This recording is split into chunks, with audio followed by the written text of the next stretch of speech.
what are maybe some of the barriers or challenges that it poses for hospitals or care teams?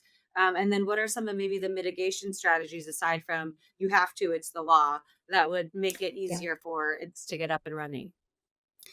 I mean, when you talk to some of these folks at hospitals, some of my clients, it's overwhelming. I mean, they're getting all sorts of things from Centers for Medicare Services, from the state, from Department of Public Health, everything, right? So it's really hard to stay on top of it. So, in my experience, some of the challenges that healthcare teams may face with any regulation, but specifically with the new Section 1557, include things like understanding the compliance requirements, right?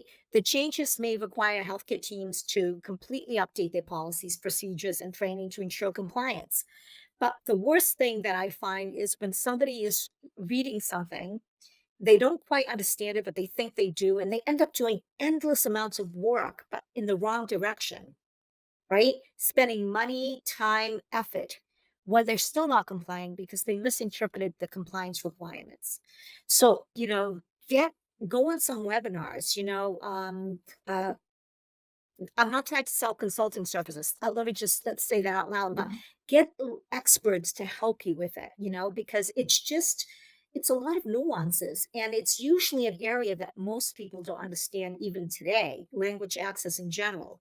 So to have somebody that actually has experience in it, that can be pragmatic, that can put policies and workflows in place that actually make sense for that client, not something that's academic and theoretical, but something that's actually going to impact that bedside nurse so that he or she knows exactly what to do when presented with a patient who doesn't speak English.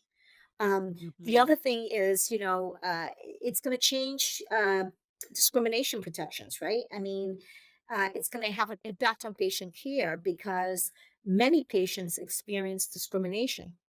And sometimes it's just unconscious bias.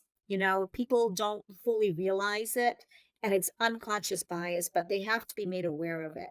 And they also have to be made aware of how to address patients. There's a whole cultural nuance.